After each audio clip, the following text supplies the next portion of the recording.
Luke Thomas again, Fox City Journal. What will you do as president to address peak oil and petro collapse, and what will be your first action as chief executive? Beginning with Kent Mesplay. National energy independence is something that we could have if we had the political will. It's one of my key issues, and it goes under my basic approach of treating sustainability as a security issue. We need to treat every rooftop, especially in sunny areas of the country, as a power plant. We need to work toward getting people off grid also because, as I said, regarding safety issues, not just when the power is out, but when there are other disasters, what we need is, we're better prepared if we have our basic needs net in place. And really we need something like a national Marshall Plan, a new Green Deal. We do need to put a lot of money into renewables, but I'd say just cutting the $40 billion in annual subsidies for fossil fuels would help us create, say, 5 million green-collar jobs. Thank you. Thanks. Thank you. Cynthia McKinney.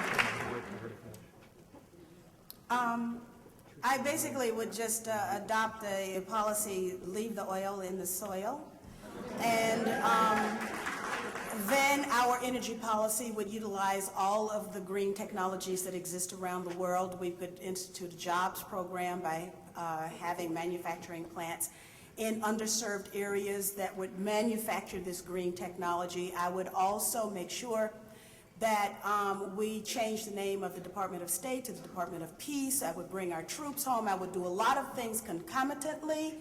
I would reinstitute Posse Comitatus. I would deinstall AFRICOM and Plan Colombia. I would recognize and work with all of the emerging democracies in the world, like, for example, I would support Chavez in Venezuela,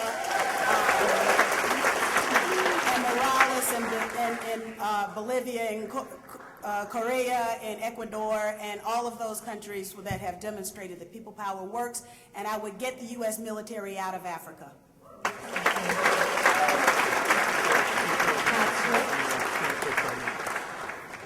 Well, I have a 3-page and growing list of the first things I would do as president. So, Indian populations and various other great things that'll be on my website as soon as I have time to put them up there. And as far as peak oil and petro collapse, we really need to look at cleaner energy, but we all know that in this room. Obviously, we need to look at, putting the new solar film on any building. You can put it on the side of the building, you can put it on the top of the building, and it's great technology. And also looking at, petrochemicals are used in so many things, and the oil is better it's better if we don't burn it. I mean, there's so many better uses for it. And so transitioning to a non-petrochemical based fossil fuel economy would be a good idea. Thank you. Jesse Johnson.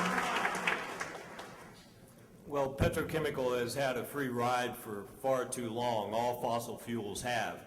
I know this certainly without question. I come from Appalachia, where the mountains are being leveled at an astounding rate, destroying entire ecosystems along with families, culture, their sacred lands. And not only that, but also the energy that's held within them. As they're extracting one form of energy, they're destroying another. Just simply, mountaintop removal is ground zero for climate change. And every time that they blow a mountain up, not only are they exploding 300, in West Virginia alone, 3 million pounds of explosives, which are destroying, as far as greenhouse gases, not only are they taking the coal out, pulverizing that and burning it, and in order to provide you with this. For every hour in this nation that we have this kind of lighting alive, one mountain disappears in Appalachia, the oldest mountain range in this nation. Thank A you. new declaration of energy independence that's serious, not the same sort of thing that we've Thank listened you, to that's for time. 30 years. Thank you. Final comment, Jared Ball. This has been my favorite part of entering this race, was to answer the question what my first thing as president will be. Before even being sworn in, the first thing I would do is initiate the paperwork to get free all of the political prisoners in this country.